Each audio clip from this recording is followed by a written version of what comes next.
See, I have given unto thy hand Jericho, and the king thereof, and the mighty men of valor. And you shall compass the city, all your men of war, and go round about the city once. Thou shalt do 6 days. Father, we bless your name. We thank you, Lord. We are gathered here to hear your voice, to hear your word. We welcome you, Holy Ghost. We welcome you, Holy Spirit. We thank you in the mighty name of Jesus. Taurai kupenyu edungari, titsiure, ti encourage, tisimudzire, tinatsei, tikonesei. Muzita renyu Jesu Kristu. Amen.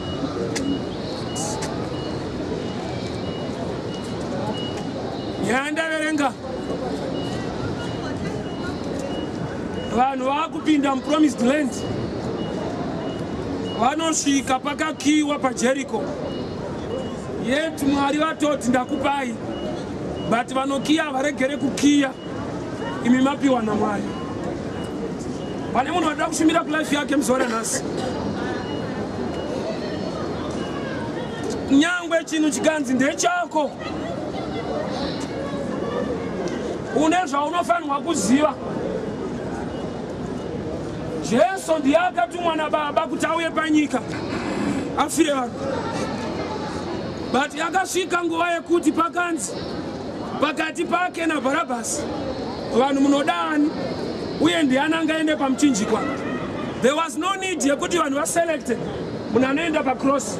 Nokuti already it's godly given to Jesus kuti he is the one going to the cross. Saka kana Jesu chaiye akakwikwidzwa muchinjikwa wake. Naizvozvo zvinongoreva kuti nyangwe zvimwe zvinhu zviri zvako. You can even face a challenge. Challenge doesn't mean hazvisi zvako. Vanga vapiwa promised land naMwari. Ndokubva vasvika paJericho. Pandaverenga pati vanga vakakiya mageti. Hakuna aipinda, hakuna anobuda. Mwari ndokubva vataura kuna Joshua vachiti, tarisa ndakupa. Kureva kuti nyangwe pakakiwa unofanirwa kunzwa kuti Mwari vati kudii chekutanga. Joshua, Jericho pakakiwa, hapana ari kupinda, hapana ari kubuda. But ndakupa, tarisa ndakupa. Saka naturally ukatarisa pakakiwa Mwari vachiti ndakupa. It doesn't make sense. Munondipa sei ipo pakakiwa zvinhu zvakasunga. Ndoda kuti utende Mwari masikatano. Nokuti zvimwe zvinhu zvawakapiwa naMwari chakaita kuti uregere wanga usina dzidziso yakadai rekanisanangura. Vanhu vakakiya magedhi eJericho havana kunge vaziva kuti vanhu vaMwari havashandise gedhi. Vachashandisa pese pese kana madziro adona.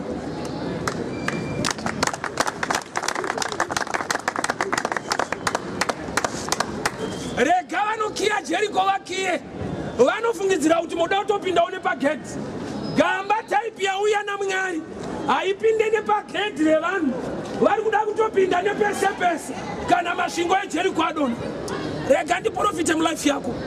Vanhu vakakiya havana chavakakiya nokuti una Mwari anopinda nepese pese. Vanhu vakavhara hapana chavakavhara nokuti una Mwari anosumudza anogadzira musuwo pasina musuwo. Saka vanhu vakagadzira magedhi avo ndokuisa malokisi akakura ndokubva vakiya. Vakati nokuti kune Israeri iri kuuya. Saka Bhaibheri rangu richiti kana Jehovha ari kurutivi rwedu ndiani angatirwisa. Nokuti wese ari kuedza kurwisa. Ava pavakatokiya Jericho vanga vakutobatsirawo Joshua kumuzivisa kuti zvenyu hazviuye nepano. No wonder Goliath paakapfeka zvekuvhara akasiya panouraya. Why? Ari kubatsira David kuti usambokanda kwese ndakusiyira panoshanda.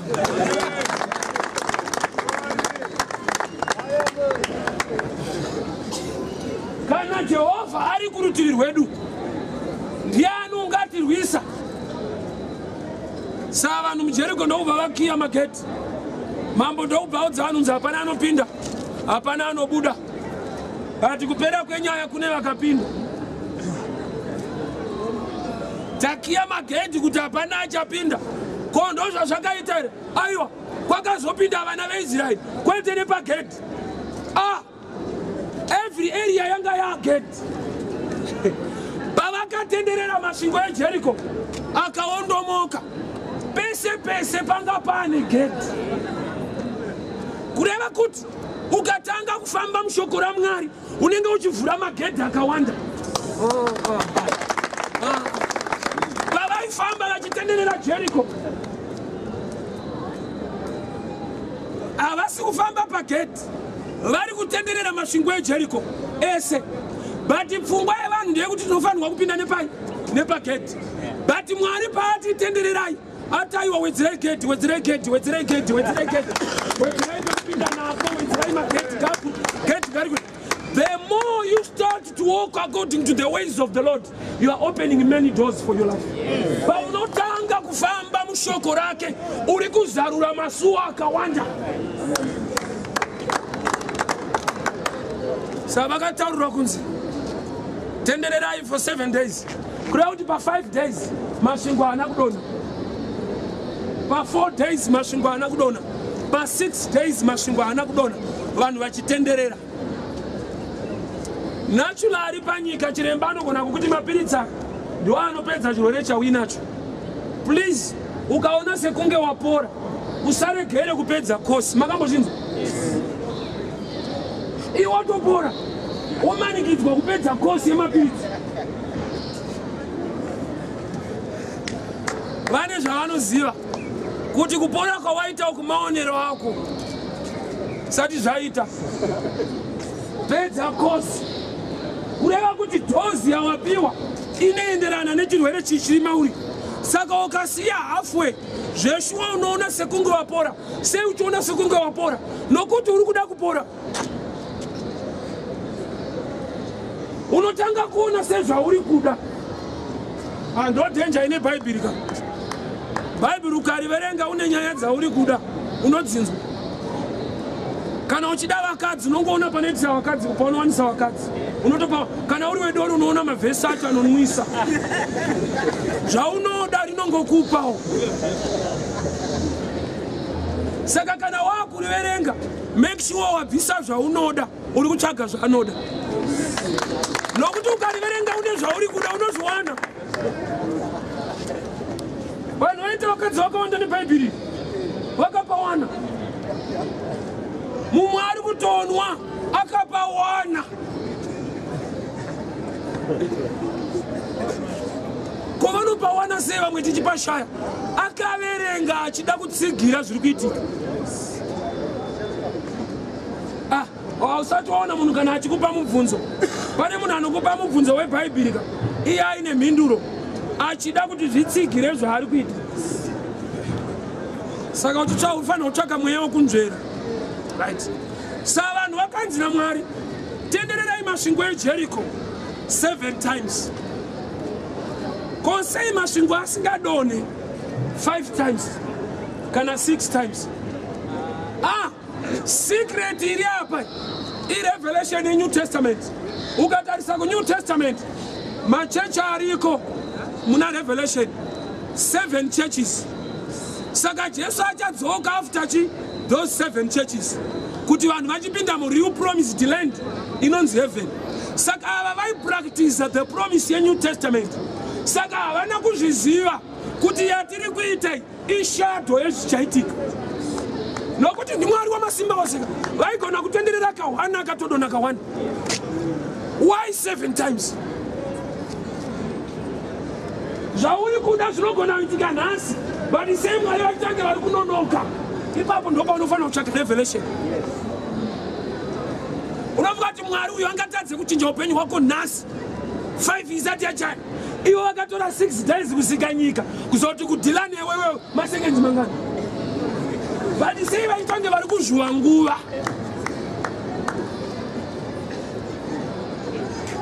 times Jericho idoni. Vanhu vaimba vatenderera Jericho anda kudona. Ndine munhu pano aita zvinhu zvakanaka kwenguva yaafunga kuti yakareba akashaya maresults.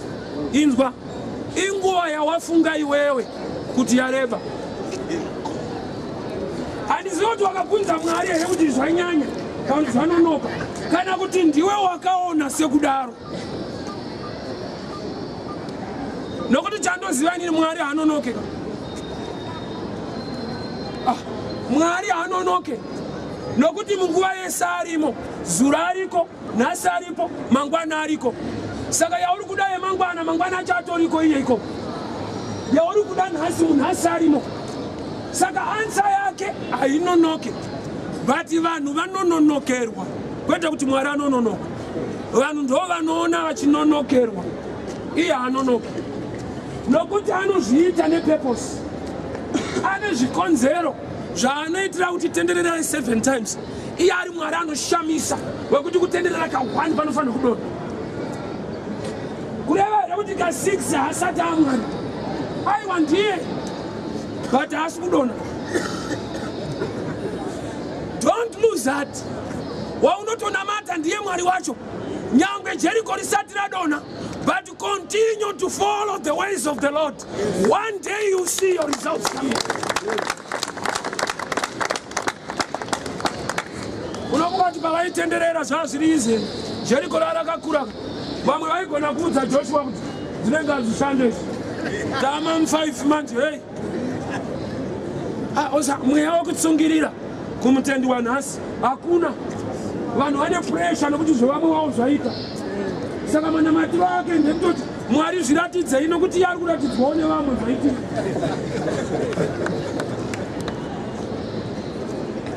4 times Jericho aingadonhe. But vanhu vaita zviri correct. But vaudzwa kunzi you must surround Jericho 7 times. First day munotenderera once. Second day once. Muchingodaro. But pamuchasvika on the 7th day. Joshua chapter 6 verse 15. And it came to pass on the 7th day. Kana pane 7th day. Ndibatsiro kunzwa zuva redu. It came to pass on the 7th day that they rose up early about dawning of the day and compassed the city 7 times. Vana vane law iri pamatombo ya Moses. Inoti day 7 hakuna anoshanda. Chaakundinetsa vanenge vari kutyora murawo. Vari kushanda, vari kutenderera. Vamwe vachiridza hwamanda vanhu vachishanda. Vadi kugara. Nokuti zvinenge zvinopikisana nezvakanyorwa padombo. On the 7th day, vakatenderera 7 times. Vanenge vakanyanyoshanda musi weSabata. Mamwe mazuva vaishanda zviri nani.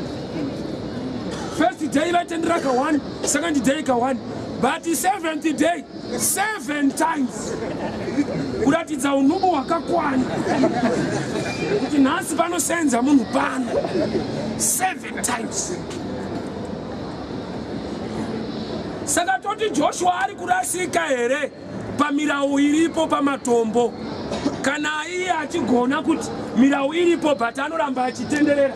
Nokuti paitova nemapristika vaigona kumuudza kuti aiwa nhasi akusenzwe zoro rai. Regadi kubatira hama ndichidaiso.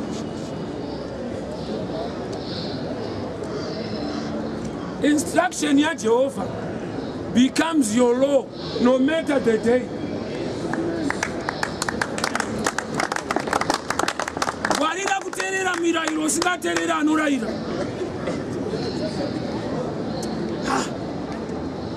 On the 7th day, vakatenderera 7 times. Kurava kuti Joshua akuziva kuti uyu ndiye the lawgiver. Saka iye ndiye ane right yekutaura zvaanoda musi wacho. Hakuna munhu anoti Mwari mapotsa. No wonder Jesu paakauya akaita problem futi muswesi ma 7 days wa aiporesa vanhu. Saka vanhu vaigumbuka kuti wazviitirei uri musi weSabata. Jesu naJoshua vakafanana, vane tsika dzavanoita musi we7th day dzekuti vanhu havanzwe mushe. Wazviitirei musi weSabata?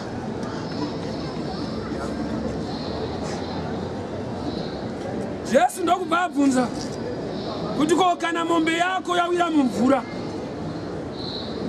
hauibvise here? Zvikanzi aiwa tinobvisa. Uri kuona value yekuti mombe iwealthika vanobvuma kutyora law nekuti mombe yawira mumvura, but munhu wacho manje akasikwa naMwari siyanai naye musi weSabata. Kune vanhu vakaoma bururu. Zvanzi ko mombe yenyu ikawira mumvura zvanzi tinotora. Saka munondirambidza kuporesa munhu imi muchiita zvemombe musiiona.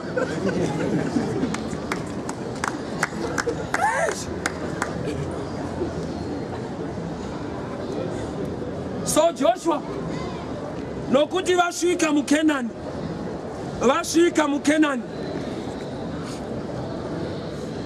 law yaakushanda ilaw yeNew Testament, nokuti Kenani yakangofanana neNew Testament.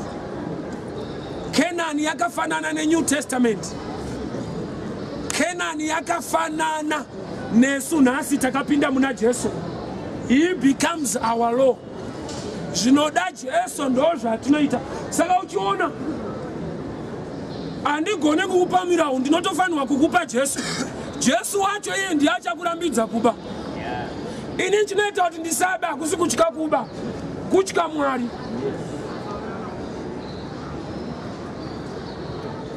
Iye kana aineni, he becomes the law in me. Wafanana nemunhu ari kufamba na president. Akasvika pared robot amire, kwete kuti atyora murau wehighway code. Ari correct, highway code ndo iri wrong patyping. Zvokuti akatotsika mabhureki anofaiwa basa. Kunzi wamirirei kuti ratsvuka, kunzi aizve. Asi hauzive type yawinayo. Kureva kuti malaws auri kuona ndini ndakaagadza. Saka kana uchiona ini ndirega kutarisa inini, ndiri kuti kudii? Red means go wanted. Yes. So Joshua apinda Canaan mu promised land. On the 7th day vanotanga kutenderera 7 times Jericho. Bible yangu rinoti vakatenderera vachiridza hwamanda vachifara. Havana kurwisa madziro, vakarumbidza Mwari. Munoziva here kuti kunyanyorwisa Satani kuri simple, kuramba uchirumbidza Mwari. Ava vana kuti torai masandro akomana, vamwe vachiimba vamwe vachirova. Yatiri kuita inorova upiyo. Worship ndo imwe weapon iri more dangerous.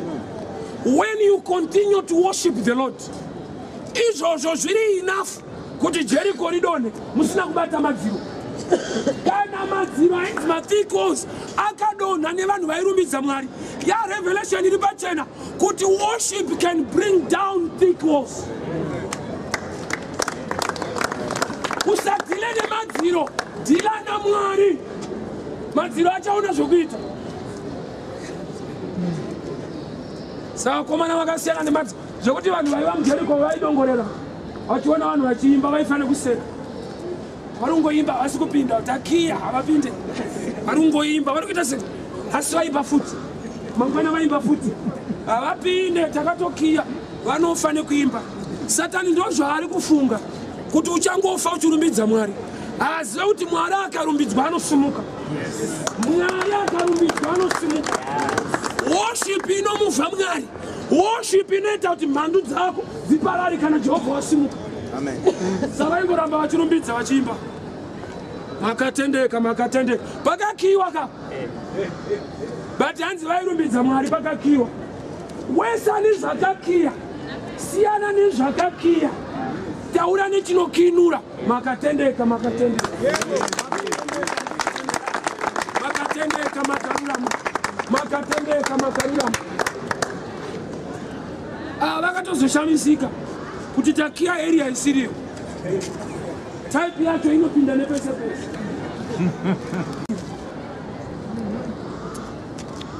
Paul na Silas vari mujeri vakatanga kurumbidza Mwari. Madhoo ese kusanganisira neavasiriyo akavhurika. Worship ine musikanzwa inovhura mamwe.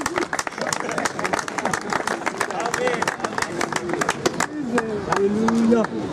Aya. Zvokuti vamwe vasungwa vari kune imwe section vakangoshamisika cheni dzichidona madhoo achivhurika. Havana idea zviri kufamba sei.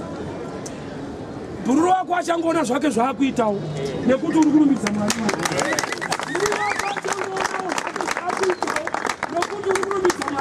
That's why Abraham apedza kupa chibayiro pagomo aenda nemwana wake Isaac aripleswa negwai achiburuka mugomo. Zvanzi kwakauya report yekuti now mukoma wako aberekawo vana. Kureva kuti barrenness yehama yakapedzwa negiving yemumwe. Uri ansa kumuriye kwenyu iwe. Uri ansa kudzinza rekwenyu iwe. Rega ndikudza vanhu vari kupa mhosva. Iwe urumbidza Mwari stereke. Vachashamisika vasisa zviite izvi. Vanhu vakafurirwa madhoo vasina kuimba. Kuri kuimbwa kuseri. But Mwari anoti masuo ese ejeni. Kana paiva nemasuo otikoru ese. Vamwe havasi kuimba vasuzwa kuti pauyei. But vakaona paAfrica. Moses ndiye anotanga kudanwa. But asiri anotanga kuberekwa. Tine vaning'ina vari kunonotsa vakoma kuwana basa. Vakamirira vakoma kuti kana vawana vawanewo. Moses ndiye akatanga kudanwa naMwari. Mwari vakatozodana Aroni mukoma wacho second. Kureva kuti Mwari vanotanga naMoses mudiki. Aroni kuti awanewo basa muarea yaMoses. Why? Moses ndi deliverer. Aroni ndiye mupriest. Saka patange mirau kana pasati pawana vanhu vabudiswa muEgypt. Saka tine vamwe vanhu nyange uri mudiki mumuri yenyu pamwe ndiwe mukuru pamberi paMwari unofanirwa kuzarura vamwe masuo. Nyange uri mudiki Gideon kudzinza rekwenyu pamwe pamberi paMwari ndiwo wakatomirirwa. Ask Moses. Haana kuti kana Blazi vaenda tozoendawo. Blazi vakatozomirira mupani aenda. Dai mukoma wangu waita so, dai mukoma vaita so. Rega kumirira munhu, mirira Mwari. Pamwe mukoma wako akano ari supposed kutomirira iwe. Sanzi ngirozi yakauya Judges chapter 7. Ikati kuna Gideon, mighty man of valor. Gideon akati aizve, inini, zikanzi Mwari wanewe. Munhu ari kunzi Mwari wanewe. Ari patight. Vanhu vazhinji havagone kuandastenda kuti kana Mwari ane kana zvichinzi Mwari anewe zvinorevei. Zvinoreva kuti Mwari anewe despite zviri kuitika. Aya. Gideon ari kunzi Mwari anewe. Iye ndobva ati aiwa hakuna zvakadaro. Tiri kudzvanyirirwa nemamidiana zvinhu zvoenda zviri kufamba mushe. Iri vhangeri riri long. Hazvireve kuti Mwari anesu kana zvakadai. Vanhu nzwisisai nyaya iyi. Kana zvichinzi Mwari anewe zvinongoreva kuti Mwari anewe.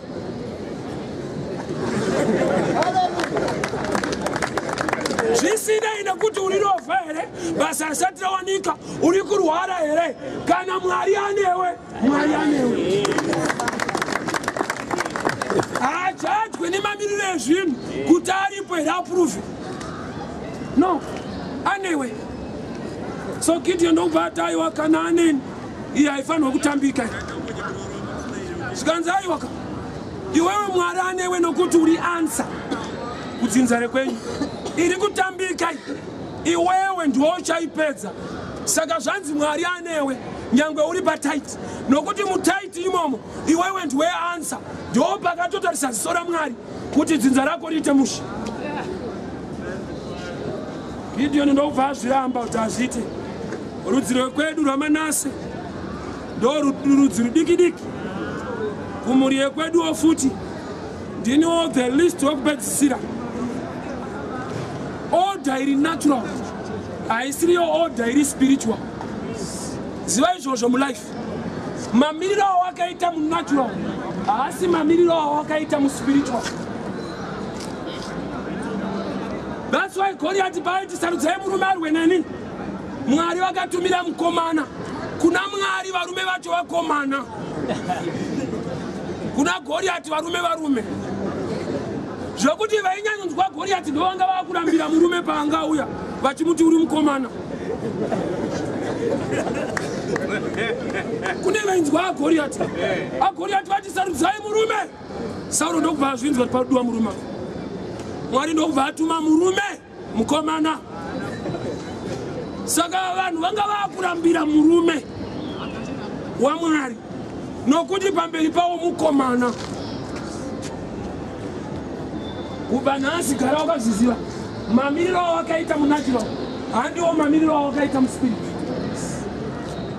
Ungangodaro uchizvitarisira pasi nezvinhu zvakakukomberedza naturally, but sometimes you are a giant in the spirit. Zvekuti ngirozi dzinovhunduka uchitaura zvisina basa, iwe uri giant rakadaro mumweya.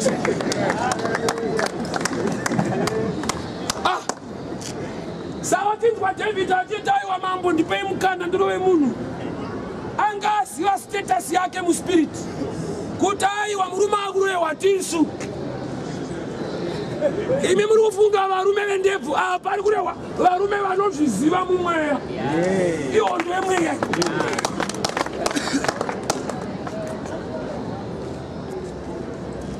Saka Joshua anoramba achitenderera Jericho achiimba. Second day, third day. Panotonetawo munhu ipapo. Usavuka kuti zvainakidza madziro asiri kudonha muchingoimba chete. Makatendeka motarisa so. Mona pakakiwa. Monzi ngaisumudzirwe.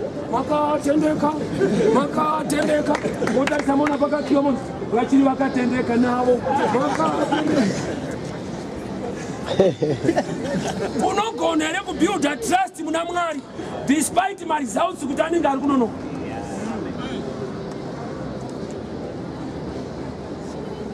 On the 7th day, madziro akaondomoka. Mambo weJeriko akashaya kuti chanambokira chi. Kana type ichipinda nepese pese. Chandambokira chi. Dai Joshua aiva nestrategy yake iri natural yehondo. Vaitsvaga maways ekupinda nepageti. Vazhinji vedu nyangwe takauya kuna Mwari tiri kuda kupinda nenzira dzatinofunga. Bururu zvinhu zvemweya ndezvemweya. You need the supernatural law to understand them. Zvemweya ndezvemweya. Nhamo yataita vanhu vari kuona pakakiwa vakunamatira kupinda neipapo kwete kutsvaga kuti Mwari toita sei, but vakuronga mapindiro kwete kubvunza Mwari kuti toita sei. Mwari vari kuda kuti mutenderere kuti mupinde nepese pese, nokuti mukapinda nepagedhi munononoka makawandisa. Ukaona vakiya gedhi vari kukubatsirai munononoka makawandisa.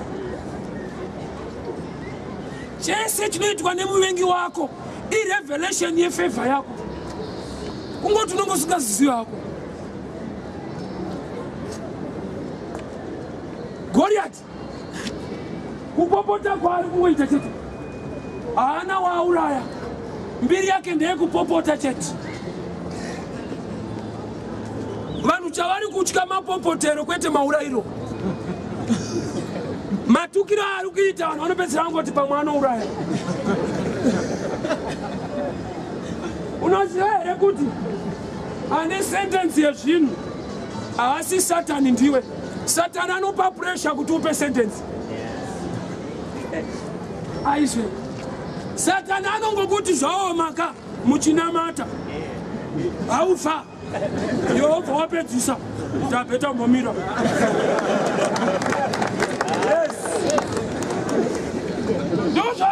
Satani haasiri atimira kunamata, anoramba achiisa pressure.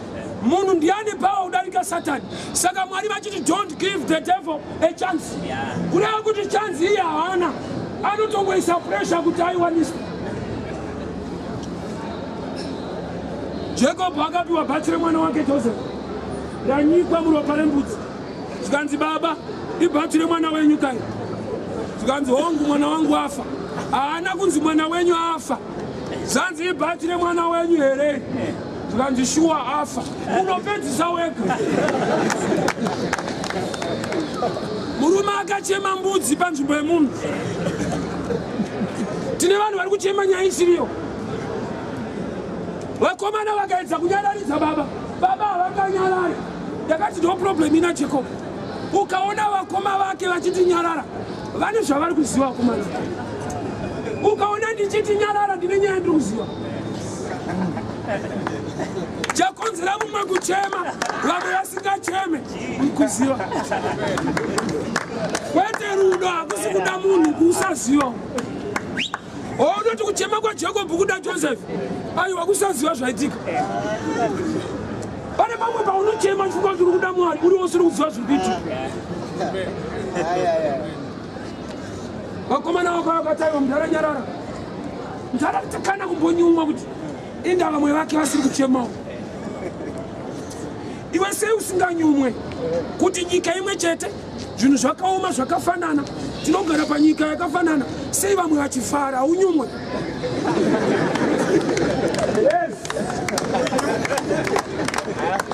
Chinovafadza chii nyika yakadai vamwe chii?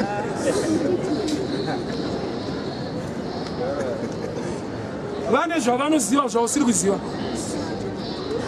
Ukaona munhu ane chinhu chausina, isaini yekuti ane information yaanoziva yausati wakuziva. Nokuti dai waiziva dai unacho. Izvo zviri stubborn but ndizvo. Ukaona munhu ane chinhu chausina, ane zvavanoziva zvausingazivi. Unonzwa vanhu vakamira parenki mani vatenga manewspaper. Majesu ana musoro, ari kunzi ana musoro anemba. Ari kuti ana musoro wacho wangotengawo pepa. Baba baba. Iye muntu wakomana. Musoro vanouziva.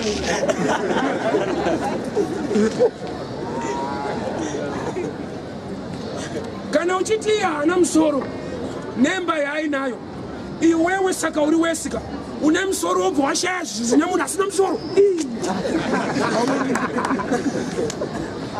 Asina musoro anemba, iwe une musoro hauna imba. Kureva kuti iwe uri wesi, nemusoro uyu uri kutoshaya zvinowanikwa nevanhu vasina musoro.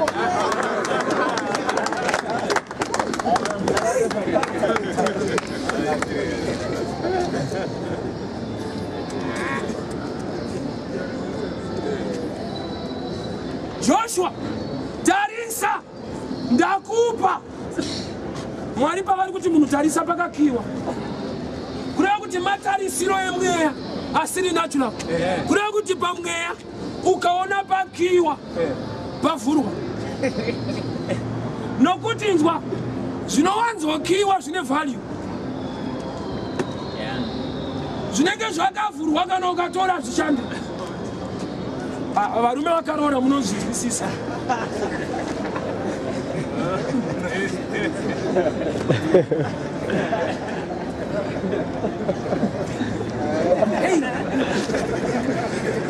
Ayo zvandataura ndizvi. Pane zvawanzwa, pane zvandataura. Ndotaura nyaya kuti kana uchipfimba uchida kuroora, ukaona angobvuma uchingotanga, unotoziva kuti pane basa. Vese vane madzimai vakatombonzikwana, ibva pano siyana neni handidi. Kakuramba ikaka kanocreate value kuti ndo vanhu vekuroora. Ukangotanga nekubvuma urooreke, varume havadi kudiwa, vanoda kuzodiwa. Ukavada wairasa uroorwe, asi ukazomuda. Yes, zvise vaneniopo. Notoirasa hanzvadzi. Ngempero wokuramba mchana. Kuramba kwacho kunotooneka. Kuramba kwevalue kwete kwekuramba. Adzimai vangu handinawo kumba tine vana 3. Pandakapfimba vakandichikwana. But ndega ndakatoziva kuti ndo type yekuisa pateni. Inochamuka. kuitira tikazofamba une basa ka anosara kujamuka wamwe.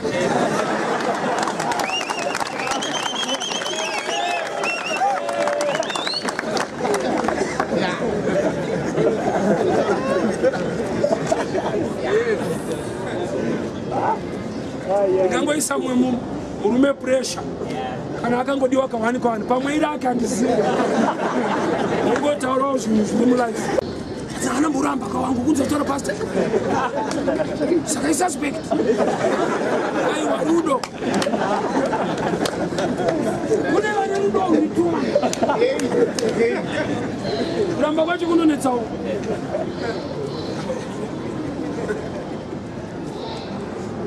Unozvera Adamu paakanzi muti uyu usadye ndo favor yakaitirwa naMwari. Tarisa musi waakadya kurambidzwa kukomborerwa. Adamu paakanzi muti uyu usadye ndo musi wakadeclare blessing inotyisa. Why? Tarisa one paakazodya kuti akaruza zvingani. Akaruza garden yese. Kurambidzwa kunobhadhara bururu. Unowana garden nekurambidzwa. Saka muti uyu siya idya yese. Kana wasiya yese wadya uyu wakuluza zvese. Samukomana akabuda mugarden nokuti abata zvaakarambidzwa. Kureva kuti total freedom, kusungirirwa pamirau inosunungura. Reganisana ngole mushi takabuda muindependence manje manje. Vari kumajeri vakangoudzwawo kuti kunze uku kune independence, kune kusununguka kuri kuitika kunze uku. Pamuri haiwa zvidaro, nyika ndo imwe chete but kune type inofanirwa kusungwa. Why? Nokuti even muindependence macho you need to abide with the laws of the government. Unofanirwa kutowirirana nemirau kuti tigarisane mushi. Ndo zvimwe chete muna Jesu. Tine vanhu vakasununguka nokuti vakatenda muna Jesu, but vakaramba kusungirirwa pane zvinotaura Jesu. Saka ivava havasi kuenjoya zviri muna Jesu vaina Jesu. Ivo munhu ari mujeri remuZimbabwe atori muZimbabwe akasununguka but hambofa akazvienjoya. Haasi kusaudza ari muno but hambofa akazvienjoya. Ize Zimbabwe utori muKristu iwewe, utori muna Jesu, but chinokupa total freedom nekuenjoya zvinhu zvaupenyu inyaya yekuti unoda here kusungirirwa pamirau yake inosunungura. Kusunungurwa, kusungirirwa. Matthew 11:28. Uyai kwandiri makaneta makaremerwa ndichakupai zororo. 29. Takurai joki rangu. Ndokunonzi kutura kutakura. Takurai joki rangu nokuti rakareruka. Izi tauya takaremerwa takutakura futi. Takutakurai kakaka ndokanorerutsa.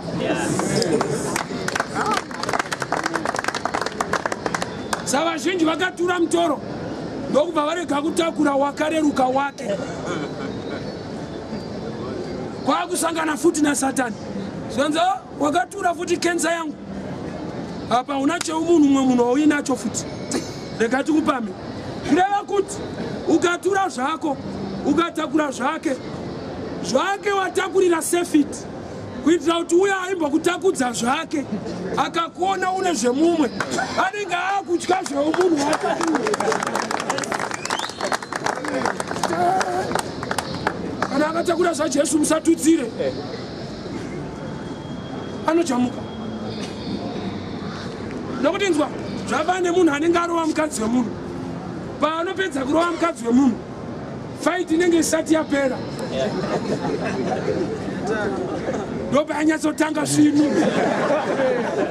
Ayanga mariesa uzana. Baba vacho vari kuuya. Iye mukadzi anozva baba vanochaisana 5.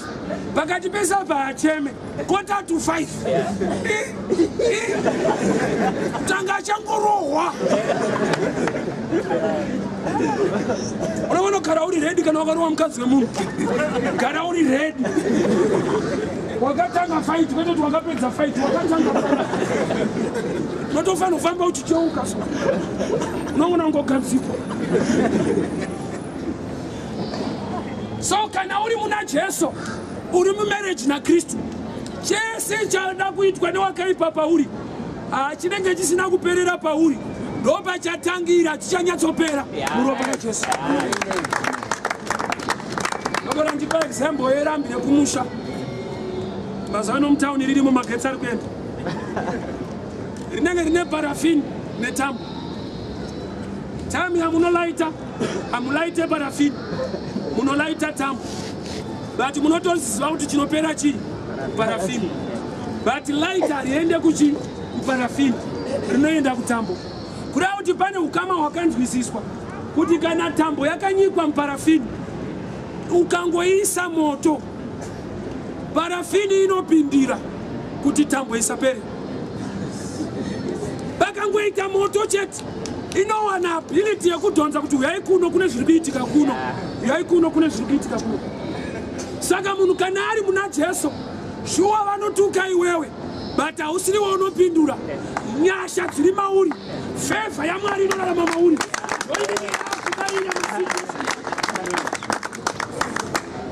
Inofarira murume anonzi Jairus audzwanzi mwana wako afa haana kudaira. Why? Anga achifamba naJesu. Tine vanhu vana Jesu vanodaira nyaya dzavo but havachaziva kuti kana uri muna Jesu nyaya yake. Jairus akanzi mwana afa usanetseshe. Iye akangotarisawo ishe wacho kuti mainzwa mwana wedu afa kopa cheduka haisi nyaya yangu ndega. Jesu ndomubva apindura mwana afa ndewa Jairus kwete wa Jesu. But Jesu anopindura wai nokuti Jairus kunyarara kwaaita ataridza kusaluta type yaari kufamba nayo. Iwe unopindura wega zoti Mwari watoshaya chanzi kungonzira Mwari watotenji ndopindawo sei mukomana ari fast unoshaisa Mwari mukana wokukubatsira. Jairus mwana wako afa akati masvika ndaakufamba nemukuru. Tichanzwa kuti mukuru anoti kudini. Kuri kuti muKristu wanhasi every situation inoripota kuti zvako zvazodai tsvaga mushoko raMwari, tsvaka Mwari wacho shoko rake kwete kutsvaga rako hariite. Imagine Jairus akanzi mwana afa yatosona but zvikaenda kuna Jesu arara haana kufa arara. Kuna atobva kunhamo yacho ari kutoti mwana afa, kuna ari kuenda ikoko ari kuti haana. Apa ndoda faith chaiyo. Pane vane information genuine vasiya mwana apetwa but kuna asati aenda kumwana ari kuramba. Jesu anoti aiwa haana kufa akararama. Uyo aigona kuti tisu tatovhara maziso saterere waunayo isu tanyatsovhara mwana atoma. Jesu anoti nyarara ande. Kureva kuti vamwe vanhu vakauya kuna Jesu pane zvichaita wese kuti vawane the best. Paakawana Jesu mwana akapedza haana kuramba achirwara akafa but mubaba vacho vawanani Jesu. Saka mwana afirei hakuna level yesituation iwe kana wakawana Jesu ichachika Jesu wawinayo. Anditi kufa ndo last chapter pa life ya munhu but Jesu haana kuresign akati tichiri kuenda. Whatever tiri kunzi hatichaita mu life yako Mwari havagone kuresign kana iwe uchifamba mu faith mavanhu vacharamba vachifamba newe muchanosvika pakunomutsa nyaya yacho mese uripo. Savakaramba vachifamba aina Jesu svikapamba hanzi akaona vanhu vari kuchema. Jesu akaona vanhu vachichema akavataurira kuti haada kufa. Vanhu vakaseka. Akapinda mumba mune mwana akataurira varimo kuti budai panze. Kureva kuti vari mumba ndo hama dzepedyo. Idzodzo Jesu ndo dzaakati panze. Kune imwe miracle inda kuti tsano wako amboenda pasaidi. Kune imwe miracle isiri kuda bamunini pasaidi. Hama dziri kuchema mumba dzakanzi naJesu panze. Jerese kunotaiwa ndi bamunini kave kushuru. Inda kuburitsa ndo bamunini kave. Tinototedzana kudai so. Jesu ati panze bamunini. Onongoti vanhu wozvawo ihama. Dziri kubatsira bhururu kuchema. Varume, kudai panze. Hakuna kutanga nemirako. Kwakatanga necommand yekuti yanga yakutoda kuti Jairus wacho ataurira hama dzake kunzi kana atoti budai budai. Nokuti vanhu vaigona kuti unotiburitsa. Iwe watouya zvako nabamunina. Bamuni mutaura zvenyu mwana ndowenyu. Jesu akumirirawo iwewo kuti uchiudza hama dzako. Iye akadziudza. But idzo dziri kutemba iwewe. Zvakafanana nekudai so.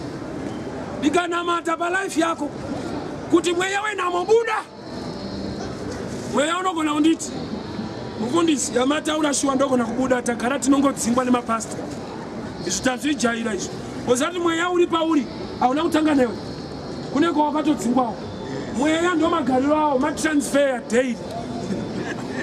Saka ukanzi out hauvhunduke kuti inda unozoti magariro edu. But unogona kuti manje patiri kugara mazuva ano apa tinenge tinowirirana. Imimi ndimi zvenyu mafunga kutiendesa. But nemukuru ava tiri kugara zvakanaka.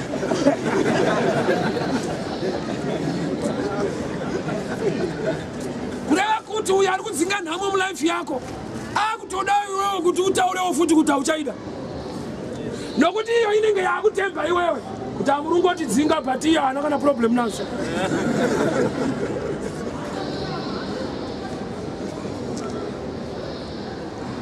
Vafanana ukasvika pamba paikuroja munhu wobva wamuti ibva pano. Shoko rekudzingwa kana uri roja riri common. Hauvhunduke ndobvira haisi yako. Kana uri roja shoko rekunzi ibva pano harisi Yohana asi mashura ndo mashoko edu.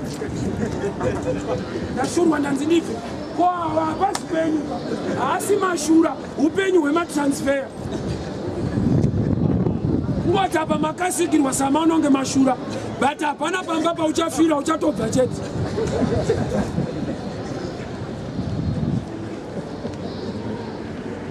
Aka ndo zvakaipa kuti unenge watone status yekunzi senior roja.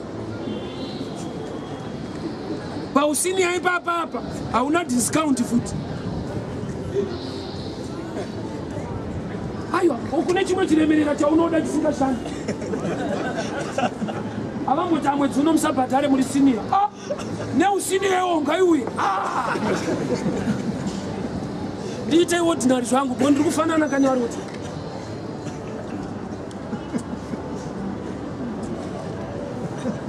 Saka ukataurira munhu ari kuroja kuti bva pano anongokubvunza manga mataura nababa here. Asi kuti handidi ari kuti aiwa yekufamba yemugariro but toda kuzoti channel yacho ndimi mada here kana kuti baba. Zvokuti kana muri mimada aiwa tinochena musoro tiri pano imi musingade. Ndo zvazviri kuita mulife yemumwe munhu. Vanhu vari kunamata zvakati ngazvipe palife yake ngazvipe. Iye mumind make asati aprograma mind yake yekuramba zvinhu zvacho. Ari kufungidzira kuti imagic zvinongodzingwa by fire by thunder. You need a choice yekudeclare in your own life kuti zvandidi indaimboenda un'anga ka utoparidzirwa nemunhu aita zvese. Saka unobatsirika. Takapiwa mushonga naasekuru kuheadlands. N'anga yepaheadlands apo nganzi endai nemushonga uyu munonotyiwa kubasa munoporomotwa. Takuuya ndopa vakazotudza kuti kana maakugeza mutaure. Ko iwo mushonga wacho haushande wega zvawo. Tikanzi aiwa unotomirirawo matauriro enyu. nemushonga chaiyo unotoda kunzwa kuti munhu wacho anawo ari kuti kudii. Sanzi munogeza mushonga moti munyama ndisiye, but mushonga wandatora ndewokuti munyama uite sei undisiye, but sekuru vari kuti aiwa mushonga wega pasina sasi.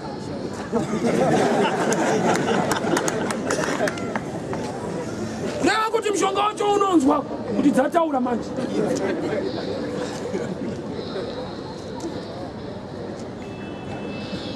Usatambise muromo wako.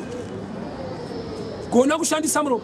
Unaza kuti munhu akapinda denga nemuromo pamuchinjikwa haana kufamba, akangotaura akamira. Kana makuya mundirangariro zvanzande sasi denga straight. Ndokuti mbavha akakwimba denga aimboba ma-DVD ubva pesina aba denga racho. Ndokuti chotsika amukomana anogona kuba tanga arova ma-DVD ava pamuchinjikwa denga. Mabishopu akasara ari vavava. So tsiranzi tiri kuenda.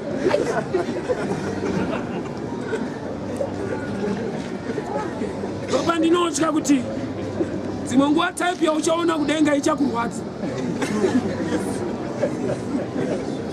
Ndozvichangokuratidza kuti nderaMwari harisi rako denga. Type yauchanosangana nayo so ine ma-previous newe. Kuti Mwari uyu makazomusota sei ane nyaya dzangu.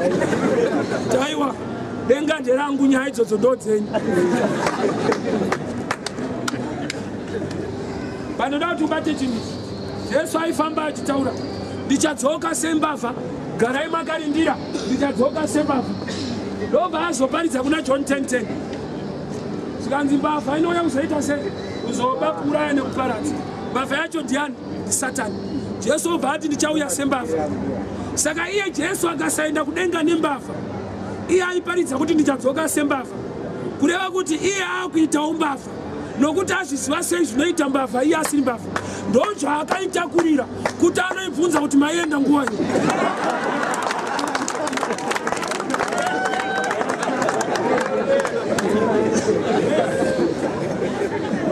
Because akadzoka sembavha asina kuenda nembavha atombavha azviziva sei iye asiri. Saka kukuratidza kuti iye haasi mbavha akaitakura ichamuudza nguva dzinouya. Mbavha iye ndiyo ichatikuvadzisa, ndoyo achabvunza kuti mairova nguvai vanhu vadhipa ushendai kuma-33 wakarara unongonzwa kuti isheva uyo. Mbavha iye yatikuvadzisa.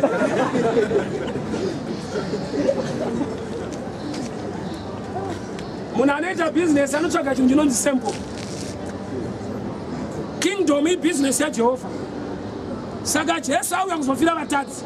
Saka hazviite kuti adzokere kudenga asina sample. That's why asina kutakura munhu anopinda chechi.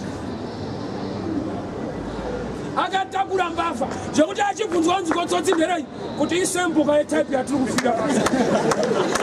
Vamwe vako zvekuti kana uri pano uchimba mumwe akaenda. Muna mumwe wenyu akatoenda. Chiona secret yakaita akada Jesu. Manje waramba uchimba uchiti kuna mumwe wedu unozviruza. Ziva kuti mumwe wedu akazoita akazoda Jesu. Kuti wese mutadzi une mumwe mutadzi akatonzi naJesu handei, chii chaakaita? Akagamuchira Jesu.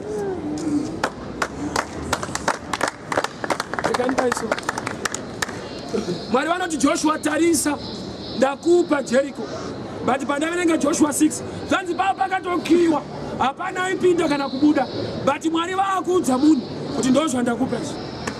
Tine vanhu vakapiwa zvinhu naMwari pano zvavasina, nokuti pavakaona pakakiwa vakati I'm waiting upon the Lord. Joshua aigona kupinda muprayer kuti o mandipa, it's okay. Vanhu ngatinamatei tichimirira Mwari panokinurwa, let's wait upon the Lord. Inonzi waiting upon the Lord inzwisise. Hakusi kumira kuti zvinhu zviitike, kumira newacho anoitisa kuti ari kudei. Darira Jericho ndakupa pakakiwa. Zvinhu zvako unazvo but zvakakiwa. Bakuda meso emweya kuti uone. Unoziva here kuti Zakeo mupfupi aida kuona Jesu. But anonga aziva kuti yekupfupika ndiwo unoonekwa uone. Kupera kwenyaya Jesu ndiye akaona Zakeo. Aida kuona Jesu ndi Zakeo. But kupera kwenyaya Jesu ndiye akaona Zakeo. Akati Zakeo buruka. Tine vanhu vari kutsvaga zvinhu zvinofanirwa kuvatsvaga. Inyaya yekuti havasi panzvimbo. Zakeo paakaenda mumuti ndiye akaingwa. Kureva kuti zvimwe zvinhu zvako usapedze nguva kuzvitsvaga. Enda panzvimbo. Izvo zvakaudzwa kunzi zviuye ikoko. Zakeo akangona kukwira muti ndokubva atyora so. Angoshamisika kunzi Zakeo handei. Ndiye muchinda anoda kuona kuti wamira panzvimbo chaiyo anenge akuona iwewe. Muti wandinokupromisa kuti ugone kukwira kuti zvinhu zvako zviuye is the word of God. Ukangopinda mushoko rake, you see doors open. Ukangorarama mune zvaanotaura, you make a way. That's why Mwari vakasarudza Moses kuti ave leader yasingataure mushe. Vachiziva nyaya yepaRed Sea kuti hapadi very good to prayer. Panoda mudhara ane tsvimbo chete. Dai vanhu vakatsvaga a good leader more than Moses, vaikuwara paRed Sea. Mwari chavangodira Moses mukomana ane tsvimbo inoshanda. Tine vanhu vanofamba mumachechi vachishora vanhu vaMwari vavainawo vachivakombera nevamwe. Ndo mistake yauinayo. Vanhu vaMwari havafanane but vanhu vaMwari vese. Vamwe madhara etsvimbo chete. Hapana chinoparidzwa naMozisi haataure mushe. Unoona toita basa asina kana message but ane tsvimbo.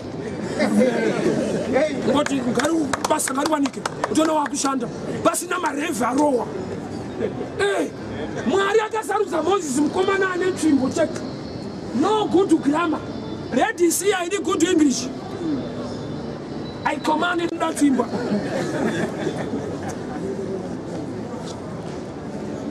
Sakune ari muofisi ya Mwari nekuda kwekuti ane tsvimbo kutaura hataure mushe. Tine mafundisi asingagone kuparidza but azire kuti asi mufundisi. Ane area yake. Kumapurisa amuzviziva here kuti kune riot ipolisi iyo. Ma-CID ipolisi iyo. Nana constable ipolisi iyo. Vari under umbrella term inonzi police. Kune vamwe utoti uchitoita zvaunoita havana basa newe but vari polisi. Vanoziva kuti department redu harisunge type iyi. Vanhu vanotengesa airtime vakapfuura zeta rapi havatizi. Vanotomuti tine airtime baba. But vanotya polisi yekanzuru.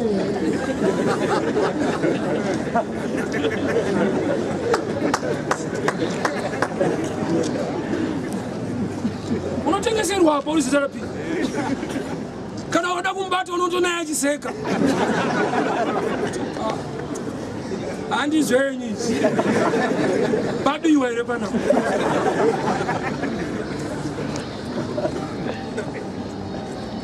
So you see, kuti even paufundisi pakuva mufudzi wevanhu tine vamwe vari mune mamwe maoffices problem yaitika ndei. Tine munhu wokuti akasumudzwa naMwari anobvunza kuti calling yake is the greatest. Zvo zvinokonzera pressure yekudai so. Munhu akanzi naMwari you are a prophet, anogona kufamba achitaura kuti ukanamata usina muprofita kuna kwanoenda.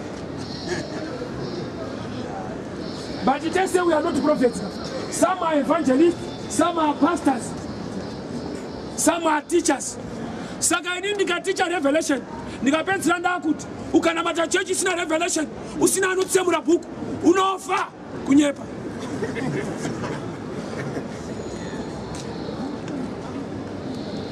Moses chake itsvimbo kwete good English. Kungosvika paRed Sea munhu ngakrosi. Nokutinzwa Mwari kwano kwa aligner ndokune destiny yako. Wakaalainwa kuna prophet ndokune destiny yao. Wakaalainwa kuna apostle ndokune destiny yao. Wakaalainwa kuna teacher ndokune destiny yao. Mwari haite mistake kupa 5-fold ministry over atu kasenda kune wanu wakwara. No. Regani kudaiso. Mwari vakati Abrahamu buda kumba kwenyu. Uye kunjibana chakuratidza. Abrahamu ndokubva abuda uye na Lot. Mwari vanauti Abrahamu na Lot budai. Mwari vakati Abrahamu Lot akabuda. Why? Lot ari mulevel yekuti hadi chiprofita kuziva kuti ari kudiwa. Vanhu vanofunga kuti Lot akangotera aitodiwa. That's why Mwari vachida kuti Boaz arore vakanotsvaga kumba kwaLot. Lot muprogramu yaMwari arimo, but Lot ari palevel yekunzwa revelation nokuti inzwa. Kune vanotoda kuprofitwa zita, kune vanongoda kunzwa shoko woziva kuti inyaya yangu. Tinosiyana. As long uri muofisi yaJehovha uchitaura pfungwa yaMwari, you are speaking prophecy. Tadai vataura namba dzechitupa nanyoziva kuti muprofita. Izvi zvinodarika namba dzechitupa. Yes. Hallelujah. Abrahamu buda. Lot haana kunzi budai mese. Lot akabuda. Lot abuda. Genesis 19. Mombe dzaLoti dzikatanga kuwanda. Dai asina kudanwa zvaifanirwa kushowa ipapa.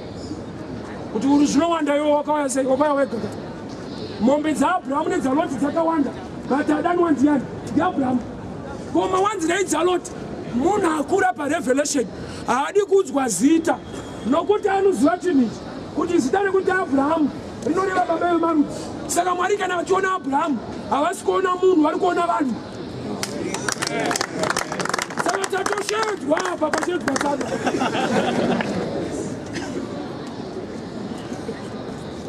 Mwari paanotaura shoko rawo chiprofita chinodarika kutora munhu waanoomisa woti anoona ndichiparidza kudai ndogona kuminista ku120 at once. But ndikada kuita line one by one mumwe anoenda achiti dai vandinhonga. Manje apa unongonhongwa uri wega ndiwo unozvinhongesa, unongopinda mushoko. Tirimo munyaya iyi. Handisi kuti kutaura mazita achiprofita kwakaipa. Handa mudaro. Ndoda tunzwe dimension yezvinhu zvaMwari. Kune vanhu vakaalainwa mulife yavo, mudestiny yavo, kuti vanogona kufamba naapostle. Why? Vakatoonekwa naMwari kuti muupenyu hwavo chavari kuleka haisi prophecy kana teaching, iye apostleship chete. Mwari haite mistake kuti uteere Abrahamu uri Lot. Zvako zviri ikoko. Tine vanhu vari kuchinja machechi ka? No, inzwa.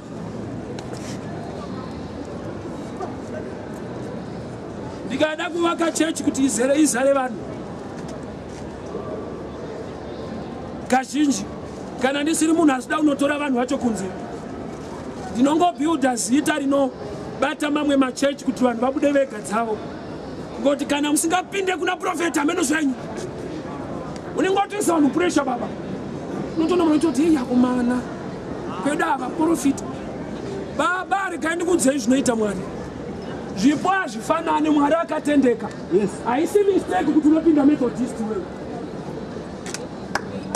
Vanhu vanoda kuda dzavo.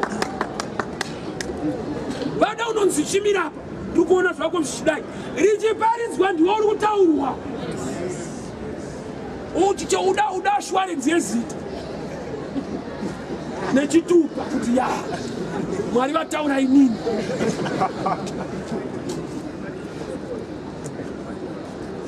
Zvine purpose. Say uri under apostle. Say uri under a teacher. There is a purpose. Udai kwenyu kwa anoona ere mukuru wenyu aone unokwara famba nemunhu asingaoni. Rega ndikudze hakuna munhu anoona ndi Mwari. zvamwari zviitwe nevanhu zvinoitwa naMwari munhu. Varida kuteera vanhu uchisiya Mwari. Rega ndikuti kana une need yekuprofitwa mulife mako uchipinda church ina apostle, the same God who loves you and who knows you anogona kufa a gift of prophecy muna apostle. Kwete kuti anoita apostle prophet vanopiwa a gift of prophecy concerning your story. Kuprofita kune maoffices, kune vanotobereka vari maprofita, kune vanoprofita nokuti mweya wechiprofita wabata. Unzai so akapinda pakati pevaprofita akatotanga kunonga tsono, vanhu vakatoti naso ona izvo ari kutoita, ona izvo ari kutoita. Haasi muprofita so angopindawo angoimbatwa mugift yezvinhu. Saka pese pane need saka uchiona titoparidza kudai ndine muvhangeri. Sometimes I teach. Kwete kuti I'm a teacher. Panenga munhu anamata kuti Mwari, I want to know this. Saka Mwari nokuti ndini mouthpiece yawo panapa. Ndinoflowa muteaching kwete kuti I'm a teacher for the sake of your life. Kana ndikatoprofita pano handibve ndichiti I'm a prophet. Mwari vakanditi uri muvhangeri. Kana kwanonditi matauriro amaita manyatsonhonga nyaya yangu, ndinotoziva kuti ndimwari anhonga nyaya yako ashandisa ini sevhesi sokutaura kwavo. Si kune gift neoffice.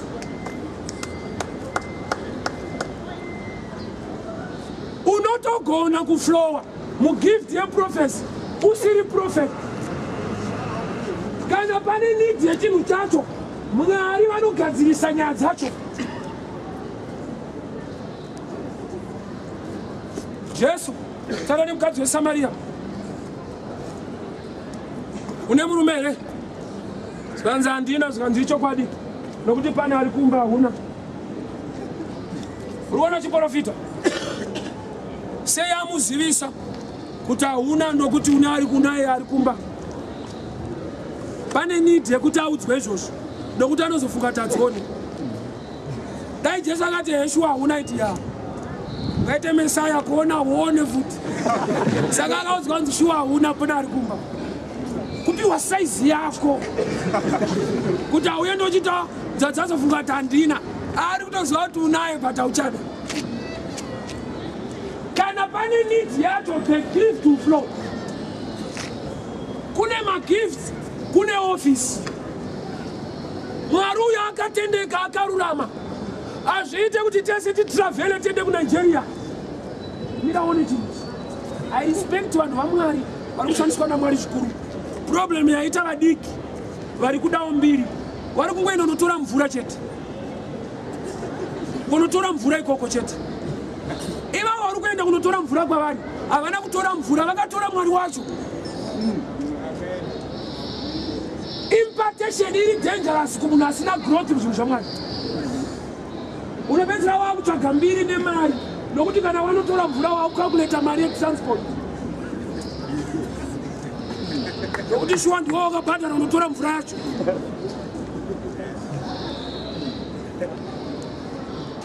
The same God anonamatwa muZimbabwe is the same God anonamatwa kuNigeria. Hazvina transport mukati, zvine faith izvo. Alright, koane Kenza ari kumuzarabana achaita sei iye asina mari yekuenda kuNigeria. Zvinoratidza kuti Mwari anenge asina kutendeka kuti mvura yacho iri kure. Hazvisi kure.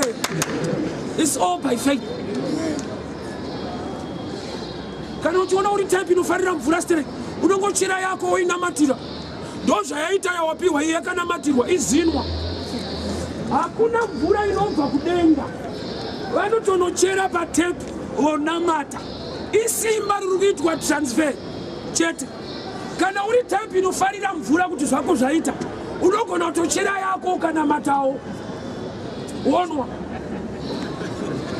Ndaimbodza varume, pane murume aiti ndofarira twana twechikoro so ndikati hazvinetse, unongotitengera mukadzi wako uniform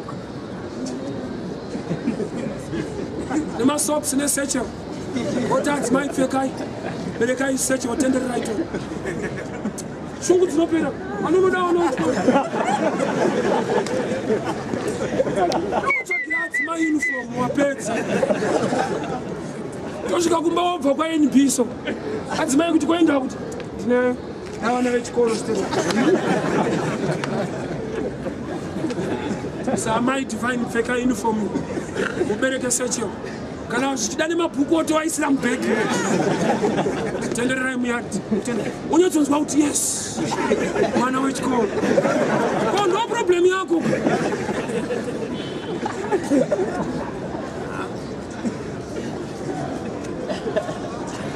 Ukaona waramba kutenga uniform, audi vana vechikoro une mweya. Kana zvingori zvevana vechikoro kutenga uniform. Ukaona mari uniform utadza kuraisa kuti tengera dzima uniform, audi vana vechikoro une mweya. Uda deliverance. Iyi ndo deliverance iri quick. Ungotsvaga mari yeuniform. Fura nepaNP apo. Dzima yotoshamusika masvika netrunk. Mweya wokuda vana vechikoro uperi.